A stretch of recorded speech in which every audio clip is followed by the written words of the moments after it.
vague de solidarité pour sauver la piscine du cégep de la Pocatière. Quand l'eau inspire les jeunes artistes de l'îlet. Vague de chaleur, la santé publique appelle à la vigilance en Chaudière-Appalaches.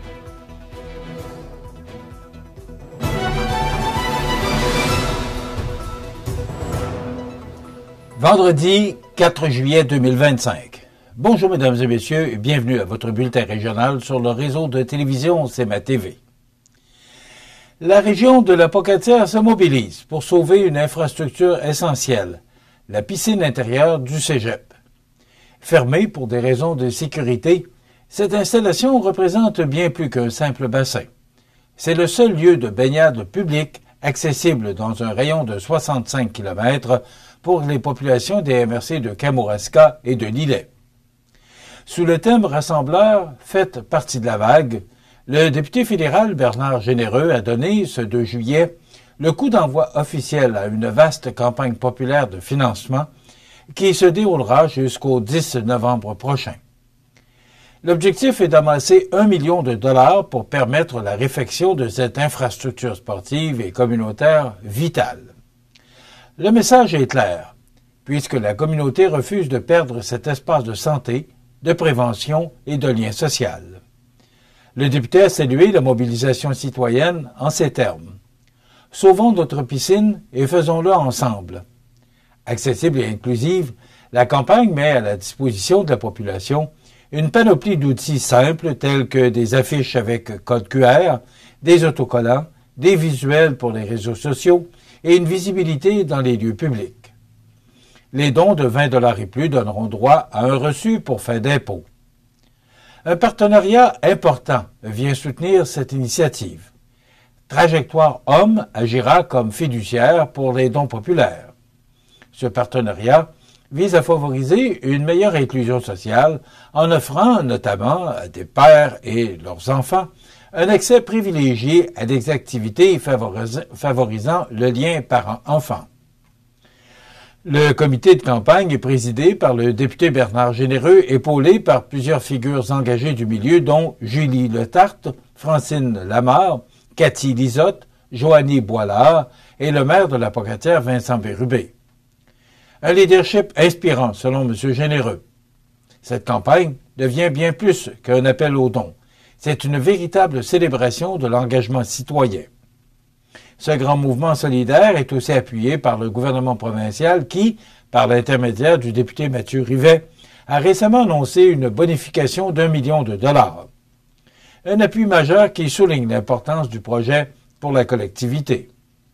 En parallèle, une campagne des grands donateurs, chapeautée par la Fondation du Cégep de la Pocatière, est en cours pour recueillir les dons de 5 000 $ et plus, principalement auprès des entreprises et organisations. Et cette deuxième phase vise à combler un manque à gagner de 2,6 millions de dollars, les deux volets étant complémentaires. Chaque geste compte, chaque don est un pas vers la réussite. Faisons de cette vague une vague d'espoir, d'action et de solidarité, a conclu le député Bernard Généreux. Le Musée de la mémoire vivante de Saint-Jean-Port-Joli a inauguré le 1er juillet dernier une toute nouvelle exposition temporaire empreinte de sensibilité et de créativité, « Je me souviens de l'eau ». Cette exposition originale met en lumière les talents artistiques des écoles ou des élèves des écoles primaires de l'îlet et de Saint-Cyril-de-Lessard. Au fil des dernières semaines, ces jeunes artistes ont été invités à s'inspirer de témoignages issus de la collection du musée pour créer des œuvres évoquant leurs souvenirs en lien avec l'eau. Les sujets abordés comprennent notamment la mission des phares du Saint-Laurent, la pêche à l'anguille, les glaciers et le canot Atlas. Ces témoignages, transformés en capsules vidéo, sont également accessibles pour les visiteurs. Les œuvres présentées combinent plusieurs médiums artistiques dont le dessin au crayon de bois, pastel gras, aquarelle et collage. Les enfants ont aussi appris le tricot au doigt, une technique qui a permis de représenter visuellement les mouvements de l'eau dans une mosaïque collective impressionnante. Je me souviens de l'eau constitue ainsi un véritable pont entre les générations, entre l'art et l'histoire, entre la jeunesse d'aujourd'hui et les récits de ceux qui les ont précédés. L'exposition souligne l'importance de la mémoire orale et du patrimoine régional à travers une approche participative et artistique. Les visiteurs pourront découvrir cette exposition jusqu'au 19 décembre prochain au Musée de la mémoire vivante situé à Saint-Jean-Port-Joli. Une version virtuelle restera également accessible par la suite. Ce projet vit le jour grâce à un soutien du gouvernement du Québec. Vague de chaleur. Peut-être pas aujourd'hui, mais prochainement, la santé publique appelle à la vigilance en Chaudière-Appalaches. Tous les détails après la pause. Le restaurant Pizzeria Porto Bellissimo, un incontournable à Saint-Jean-Port-Joli. Pizza débordante de garniture, menu varié et abordable. Délicieux desserts avec des produits de grande qualité des gâteries de l'Ami. Porto Bellissimo et les gâteries de l'Ami, route de l'église à Saint-Jean-Port-Joli. Le bijoutier Carl Poulain à Montmagny offre une sélection diversifiée et raffinée de montres, bagues, bracelets et autres accessoires de luxe pour hommes et femmes reflétant l'engagement envers l'élégance et la qualité. Le bijoutier Carl Poulain à Montmagny, où chaque bijou raconte son histoire.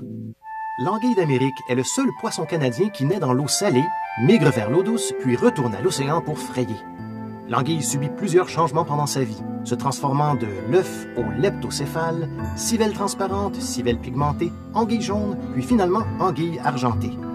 Autrefois abondante, certaines populations ont été réduites de 99%. Des mesures de conservation ont assuré la protection et le rétablissement de l'anguille d'Amérique. Pour en savoir plus, ffdp.ca. Vous regardez CEMA TV, le réseau de l'information sur la Côte-du-Sud. La région de Chaudière-Appalaches sera frappée au cours des prochains jours, voire prochaines semaines, par des vagues de chaleur avec des températures qui pourraient frôler des seuils d'alerte extrêmes. Dans ce contexte, la Direction de santé publique lance un appel à la prudence et rappelle à la population les gestes essentiels à poser pour éviter les conséquences graves sur la santé.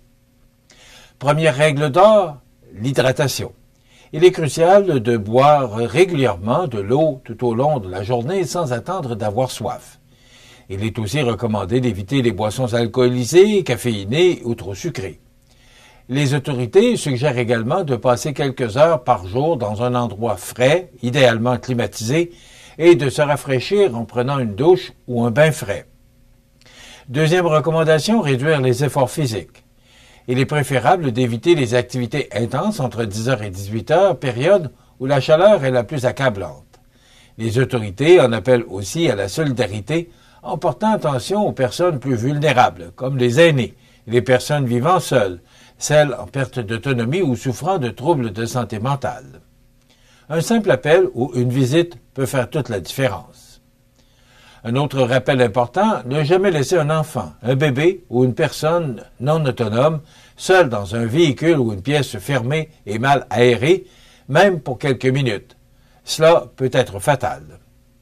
Du côté des milieux de travail, les travailleurs exposés à la chaleur doivent prendre des précautions. L'Institut de recherche en santé et en sécurité du travail met à la disposition des outils pour évaluer les risques et adapter les conditions de travail, notamment en prévoyant des pauses et une hydratation adéquate. La chaleur peut avoir des effets sérieux, allant de la simple déshydratation jusqu'au coup de chaleur qui peut être mortel. Les plus à risque sont les enfants de moins de 5 ans, les personnes âgées, les personnes vivant avec une maladie chronique ou en situation d'isolement social. En cas de doute sur votre état de santé ou celui d'un proche, il est conseillé d'appeler InfoSanté au 811. Et en cas d'urgence, comme une perte de conscience, une confusion, une forte fièvre ou une somnolence inhabituelle, il faut composer le 911 sans tarder. La Direction de santé publique invite également la population à consulter la page Chaleur extrême du site ci3sca.com pour plus d'informations. Les services d'urgence ont été appelés vers 6h15 mardi matin à la suite d'une série de collisions sur l'autoroute 20 dans le secteur de Saint-André-de-Kamouraska. Selon la Sûreté du Québec, un conducteur s'est engagé à sens contraire vers l'ouest et aurait heurté 2 véhicules en plus de causer un troisième impact. L'automobiliste fautif a quitté les lieux avant l'arrivée des policiers. Il a été localisé quelques minutes plus tard par les policiers sur un terrain privé situé en bordure du rang 2 à Saint-André. Il a été arrêté et transféré vers un centre hospitalier afin de traiter des blessures mineures. Toujours selon les relations médias de la SQ, l'enquête tend à démontrer que le véhicule utilisé par le suspect était volé. Celui-ci pourrait faire face à plusieurs chefs d'accusation relatifs à cet événement, l'enquête étant toujours en cours. Une victime a été transférée vers un centre hospitalier par mesure préventive. Le suspect est un homme de 32 ans, originaire du Nouveau-Brunswick. Celui-ci est présentement détenu. Enfin, le conseil d'administration du Centre de services scolaires de Kamouraska-Rivière-du-Loup a procédé à la nomination de Mme Caroline Dufour à titre de directrice générale intérimaire, et ce, depuis le 1er juillet dernier. Cette décision fait suite du départ de la retraite ou à la retraite de M. Antoine Derry. Mme Dufour agissait jusqu'à tout récemment comme directrice générale adjointe et a occupé pendant plusieurs années le poste de directrice des services éducatifs jeunes. Les expériences en gestion de Mme Dufour font d'elle une professionnelle accomplie, prête à relever le beau défi qui l'attend. Le Centre de services scolaires lui donne son appui et sa confiance, a souligné M. Antoine Derry, directeur général sortant. Le conseil d'administration a fait le choix de confier cette période intérimaire à une personne de confiance et d'expérience qui a démontré maintes fois sa connaissance fine des enjeux organisationnels et sa capacité à travailler en collaboration avec l'ensemble des partenaires. Nous avons confiance qu'elle saura relever le défi avec brio, d'ajouter M. Jean-François Lévesque, président du conseil d'administration du Centre de services scolaires de Kamouraska, Rivière-du-Loup.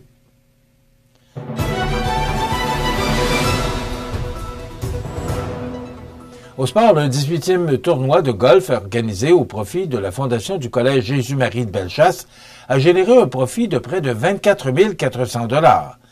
L'événement, qui avait lieu le 6 juin dernier au club de golf Saint-Michel, était présidé par Julie Fauché, maire d'un ancien du collège, ainsi que fondatrice et propriétaire de Reste Actif, une entreprise de mise en forme pour les 50 ans et plus.